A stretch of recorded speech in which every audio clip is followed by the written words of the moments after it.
សិល្បៈនៃប្រទេសចិនវងភ្លេងស៊ីមហ្វូនីនៃនីតិខរដូវ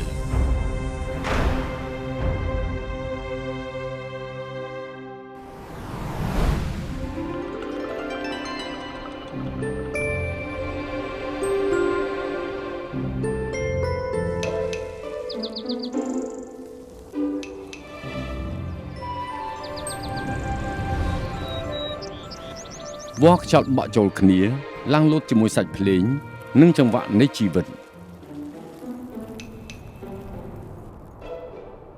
ថ្មយក្សឈរយ៉ាងរឹងមាំនិងខ្ពស់ប្រឆាំងនឹងពេលវេលាជាមួយនឹងវត្តមានរបស់វានៅក្នុងវត្តដ៏រស់រវើកការព្រៃរីកដោយគ្មានការអត់ធ្មត់ពួកវាបានបំបែកភាពអាប់អួរនិងរីកដុះដាលនៅកណ្ដាលវាលរហោឋានដោយរួមគ្នាក្នុងបទភ្លេងនៃធម្មជាតិនៅពីមុខថ្មស្លឹកស្មៅកំពុងពុតនៅលើអាកាសបង្កើតជាកន្លែងដែលមានច្រើនស្រទាប់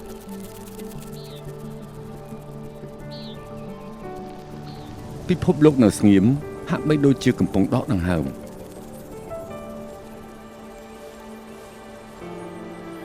ប៉ុន្តែនៅក្នុងភាពស្ងៀមស្ងាត់មានចលនាដ៏ស្រទន់ជាសម្លេងដ៏ស្ងប់ស្ងាត់ដែលរំកិលទៅក្នុងជម្រៅនៃភាពស្ងៀមស្ងាត់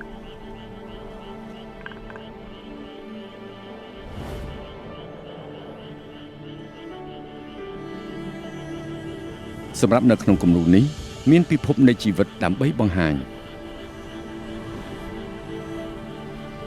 វាជាខ្លឹមសារនៃព្រំយ៉ាងដាងហើយរដូវផ្ការីកវាលាក់បាំងផ្ការីកព្រំយ៉ាងដាងត្រូវបានបង្កើតឡើងក្នុងឆ្នាំ1962ដោយវិចិត្រករជនជាតិចិនផានធៀនស៊ូជាមួយនឹងទំហំដ៏ធំរបស់វាបង្ហាញនូវបរិយាកាសដ៏អស្ចារ្យនៃព្រំយ៉ាងដាងទៅកាន់អ្នកទស្សនា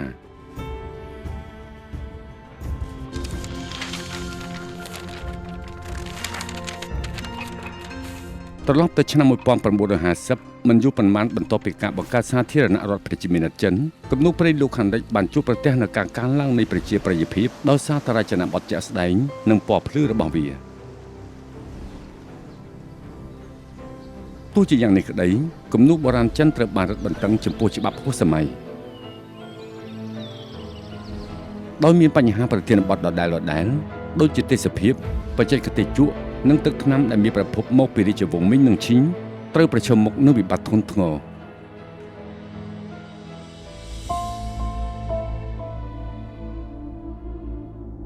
សិស្សកាន់តែតិចទៅដែលនៅមានឆន្ទៈចង់សិក្សាគំនូរចិន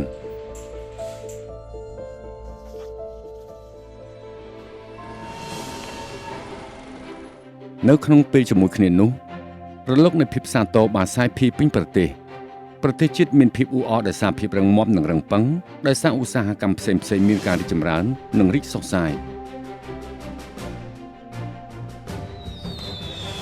ជាមួយនឹងចក្ខុវិស័យមនោសញ្ចេតនាដែលត្រូវបានបំផុសគំនិតដោយជនជាតិចិនដែលមានភាពស្រស់ស្រាយវិចិត្រករនិងជាអ្នកអប់រំផានធៀនស៊ូបានទៅទស្សនាភ្នំយ៉ាងដាងដែលជាកំពូលភ្នំកំពូលទាំង10របស់ប្រទេសចិនដើម្បីគូររូបភាពស្រស់ស្អាតរបស់វា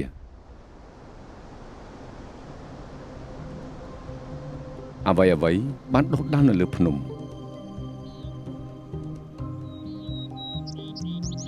ផ្កាព្រៃនិងស្មៅដុះដោយសេរី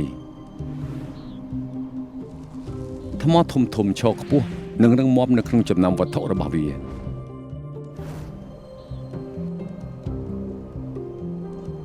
តាមរយៈកម្លាំងដ៏សំខាន់នៃសត្វទាំងអស់និងភាពអស្ចារ្យនៃធម្មជាតិ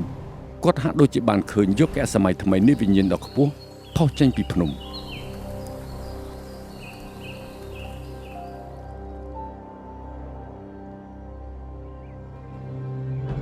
តើវិចិត្រករជនជាតិចិនអាចរក្សាប្រពៃណីសិល្បៈរបស់ពួកគេបានដោយរបៀបណាក្នុងពេលរំដោះខ្លួនចេញពីឧបសគ្គច្នៃប្រឌិតបច្ចុប្បន្ននៅលើក្រដាសសានដែលមានប្រវែងបណ្ដោយ4ម៉ែត្រនិងទទឹង1ម៉ែត្រកន្លះនេះផានធៀនស៊ូដែលជានាយកសាលាវិចិត្រសិល្បៈសេជាងបានបង្ហាញចម្លើយរបស់គាត់ចំពោះសំណួរនេះការគូសព្រៀងរបស់គាត់មានភាពស្វាហាប់មានខ្សែដូចដែកជក់ដែលគាត់កាន់មានកម្លាំងពេញ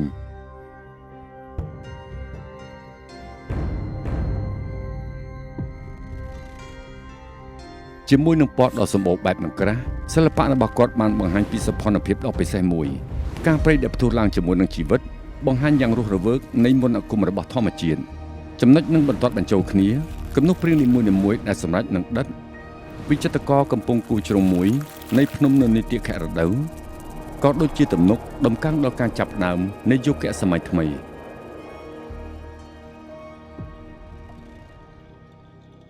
នៅក្នុងផ្កានៃភ្នំយ៉ាងដាងភាពរឹងមាំនៃធម្មជាតិកើនឡើងជាមួយនឹងក្តីសង្ឃឹមខ្ពស់របស់មនុស្សសម្រាប់អនាគតដ៏ជោគជ័យ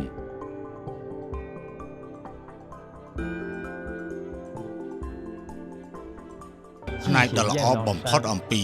ការភ្នំយ៉ាងដាងមិនមែនជាប្រធានបទឬគម្រោងនោះទេការពិតគឺជាសាខាខាងវិញ្ញាណដែលវាបង្ហាញគំនូរឬអក្សរសិល្ប៍និងសិល្បៈគឺពិតជាតំណាងនៃសម័យកាលរបស់ពួកគេ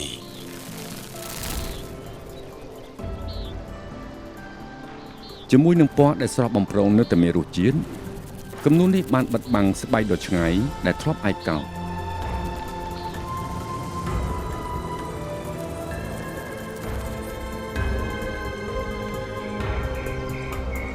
ថ្មដ៏មហិមានៅផ្ការីកដ៏រស់រវើកបង្ហាញពីស្មារតីនៃសម័យកាលដែលសិលធម៌របស់ប្រទេសចិនមានកម្រិតខ្ពស់ហើយប្រជាជនមានចិត្តចង់កសាងជីវិតកាន់តែប្រសើរឡើងក្រោយការបង្កើតសាធារណរដ្ឋប្រជាមានិតចិនផាន់ធីនស៊ូបានទាញយកពិធីប្រពៃណីនៃក្រណាត់ដើម្បីបង្ហាញពីសោភ័ណភាពថ្មីដែលមិនធ្លាប់ឃើញពីមុនមក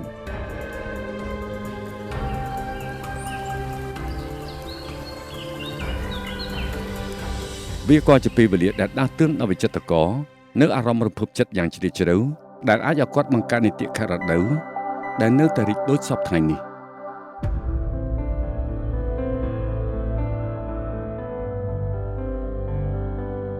រង្វាស់ពិតប្រាកដនៃគុណភាពសិល្បៈគឺស្ថិតនៅក្នុងជម្រៅខាងវិញ្ញាណរបស់វាដែលជំហាននីមួយៗនាំទៅដល់អាណាចក្រខ្ពស់ជាងផានធីនស៊ូ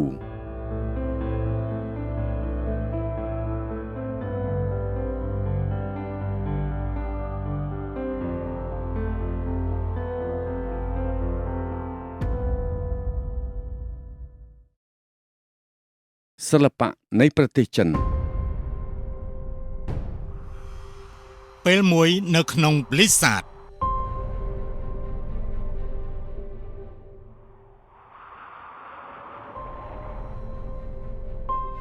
នៅខេត្តឈិងហៃភាគពីយប់នៃប្រទេសចិន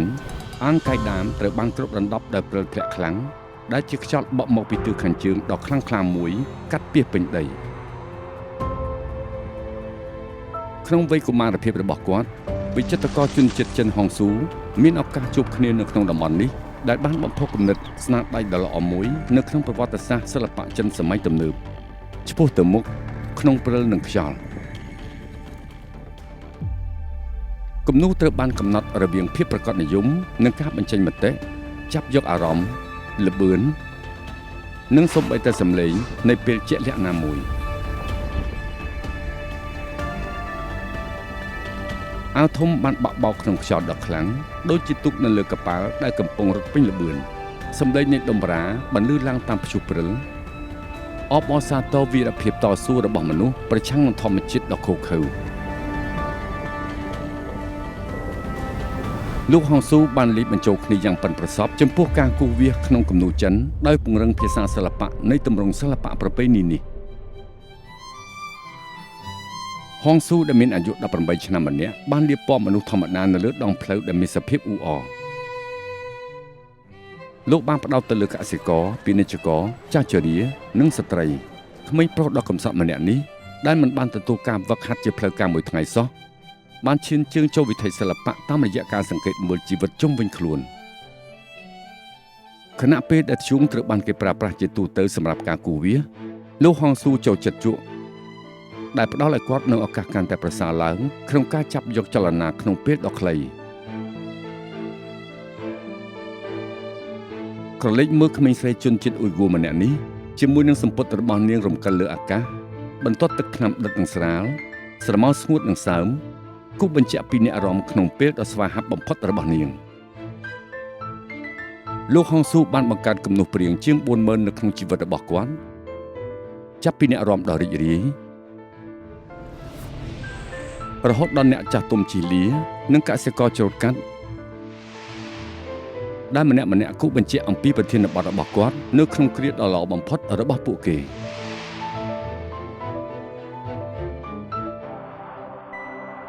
ត្រឡប់ទៅឆ្នាំ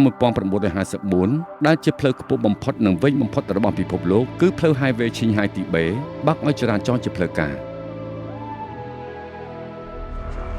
ក្នុងនាមជាអ្នកសារព័ត៌មានលោកហុងស៊ូបានចូលរួមជាមួយនឹងគណៈប្រតិភូហើយបានដើរកាត់ទេសភាពព្រិលក្នុងសីតុណ្ហភាពដក40អង្សាក្រោមសូន្យអស់រយៈពេល2សប្តាហ៍ជាប់គ្នា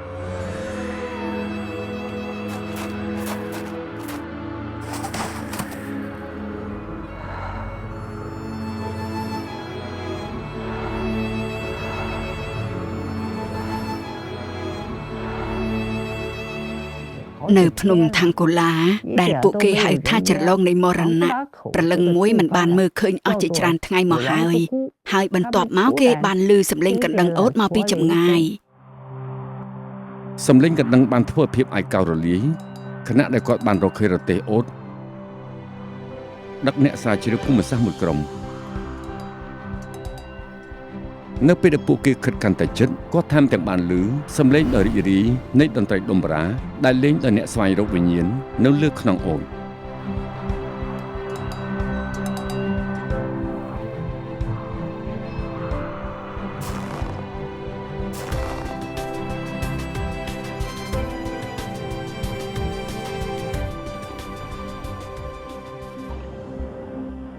ពេលគាត់ត្រឡប់ទៅទីក្រុងប៉េកាំងវិញ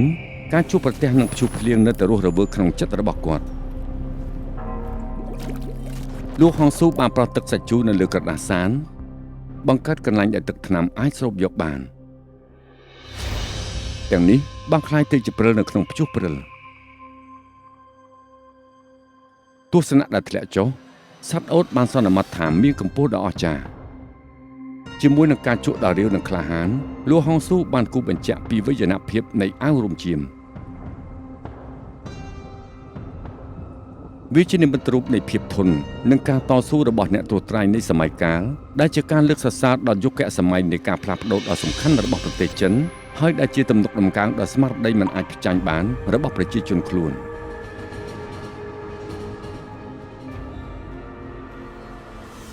70ឆ្នាំក្រោយមកយើងនៅតែអាចឮកណ្ដឹងអូតបន្លឺឡើងនៅក្នុងព្យុះព្រិលស្នាមជើងនៅក្នុងព្រិលនាំឲ្យយើងធ្វើដំណើរទៅកាន់ពិភពសិល្បៈរបស់ហួងស៊ូគំនូរនេះឈរជាមរតកដ៏យូរអង្វែងរបស់វិចិត្រករខ្លួនឯងនិងសម័យកាលរបស់គាត់ជីវិតគឺជាឫសគល់នៃការច្នៃប្រឌិតនិងជាប្រភពនៃភាពស្រស់ស្អាតស្លឹកឈើប្រណិតចេញមកពីឫសជ្រៅហួងស៊ូ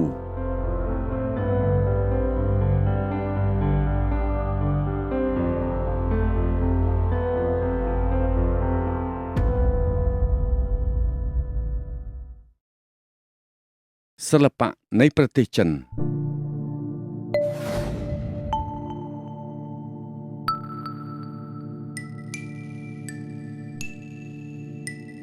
ភាពអស្ចារ្យ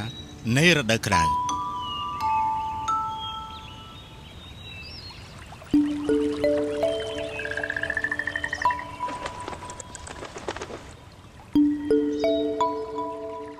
វាគឺជាស្រះដែលពោរពេញទៅដោយស្លឹកឈូកពណ៌ខ្មៅនិងផ្កាពណ៌ផ្កាឈូករស់រវើក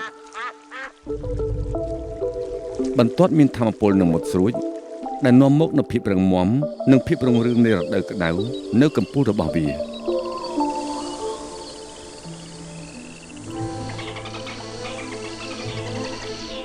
ភាពអស្ចារ្យនៃរដូវក្តៅគឺជាស្នាដៃរបស់វិចិត្រករជនជាតិចិនលីគួចាន់ដែលបង្កើតឡើងក្នុងកំឡុងឆ្នាំបន្ទាប់របស់គាត់ដោយមានទំហំរហូតដល់22ម៉ែត្រការ៉េ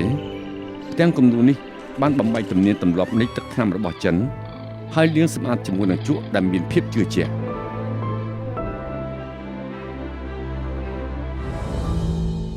ផ្កាឈូករបស់លីគូចាន់ក៏មិនមែនជាផ្កាដែលឆ្ងាញ់និងស្រស់ស្អាតហើយដែលយើងបានឃើញជាធម្មតានៅក្នុងគំនូរទេសភាពរបស់ចិននោះទេផ្ទុយទៅវិញពួកវាមានថាមពលខ្លាំងហើយថែមទាំងរឹងមាំដូចជាបង្ហាញពីភាពរឹងមាំរបស់ពួកវា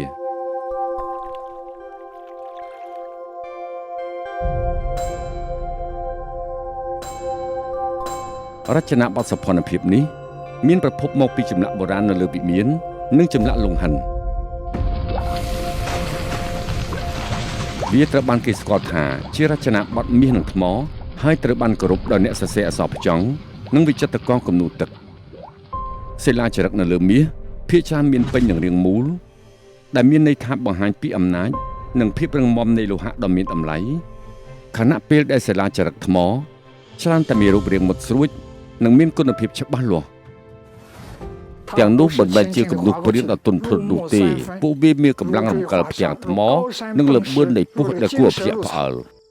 ត្រឡប់ទៅឆ្នាំ1923លោកលីគូចាន់នៅតែជាយុវជនម្នាក់ដែលបានរើសអើងពីការអូសរទេសគាត់បានហាត់ក្បាច់គុននិងសិក្សាគំនូរពីឈីប៉ាស៊ឺដែលជាម្ចាស់ទឹកថ្នាំនិងជក់របស់ចិន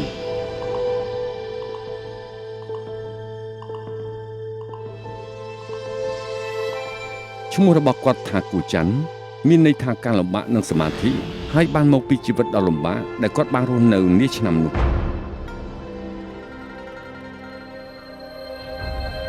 ឆ្នាំ1937នៅពេលដែលប្រទេសចិនទទួលរងនឹងការម៉ាស់យ៉ាងខ្លាំងពីការឈ្លានពានរបស់បរទេសលីគូចាន់បានប្រែក្លាយស្ទូឌីយោរបស់គាត់ទៅជាចំណុចទំនាក់ទំនងសម្ងាត់សម្រាប់ជនរួមជាតិរបស់គាត់ហើយគាត់ក៏បានប្រើប្រាស់ប្រាក់ចំណូលពីការលក់គំនូររបស់គាត់ដើម្បីគាំទ្រដល់បុព្វហេតុរបស់ពួកគេដែរ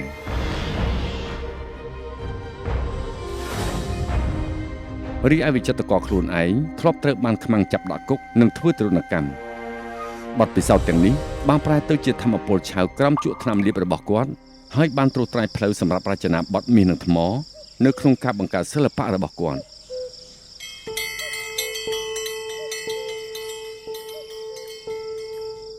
ទាំងនេះគឺជាប្រភពដើមនៃឥន្ទ្រីដ៏កាយសាហាវដើមឫស្សីដែលមិនអាចបត់បានហើយនឹងព្រំថ្មដែលយើងបានឃើញនៅក្នុងគំនូររបស់គាត់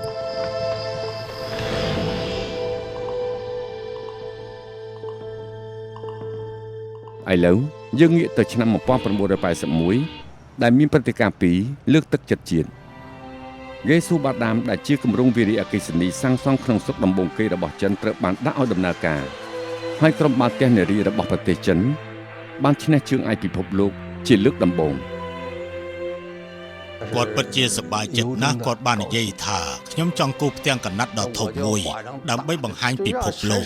និងមនុស្សជំនាន់ក្រោយពីរបៀបដែលស្នាដៃសិល្បៈចិនមួយអាចបង្ហាញពីភាពអស្ចារ្យនិងមហស្ចារ្យ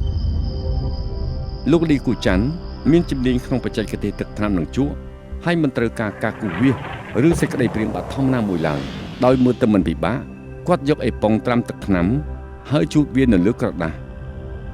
ស្លឹកឈូកធំមួយបានផុសឡើងជាបន្តបន្ទាប់គាត់បានលាបពណ៌ដើមដោយការកាន់ជក់យ៉ាងម៉ឺងម៉ាត់និងមានកម្លាំងដូចជាគាត់កាន់កាំបិតឆ្លាក់ដ៏មុតស្រួចក្រដាសសានក៏បានប្រែក្លាយទៅជាសំរិទ្ធឬថ្មវាគឺជាស្រះមួយដែលមានក្រុមគ្រួសារនៃផ្កាឈូកមិនមែនមានតែមួយទេគាត់បានបង្កើតនូវទិដ្ឋភាពដ៏អស្ចារ្យនៃរដូវក្តៅដ៏រំជើបរំជួលដើម្បីបង្ហាញពីសុភមង្គលពិតប្រាកដរបស់គាត់សម្រាប់ភាពរុងរឿងនៃប្រទេសរបស់យើងជាមួយនឹងភាពថ្លៃថ្នូរនៃមាសនិងថ្មដូចជាឆ្អឹងលីគូចាន់បានគូស្រះឈូករដូវក្តៅមិនដូចអ្វីផ្សេងទៀតវានិយាយពីចរិតលក្ខណៈរបស់វិចិត្រករនិងប្រពៃណីសោភ័ណភាពរបស់ចិនដែលគាត់បានបន្តនិងទទួលយក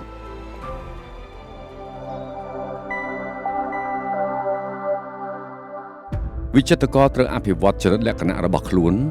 មុននឹងបណ្ដុះរចនាបថសោភ័ណភាពពិសេសរបស់ខ្លួនលីគូចាន់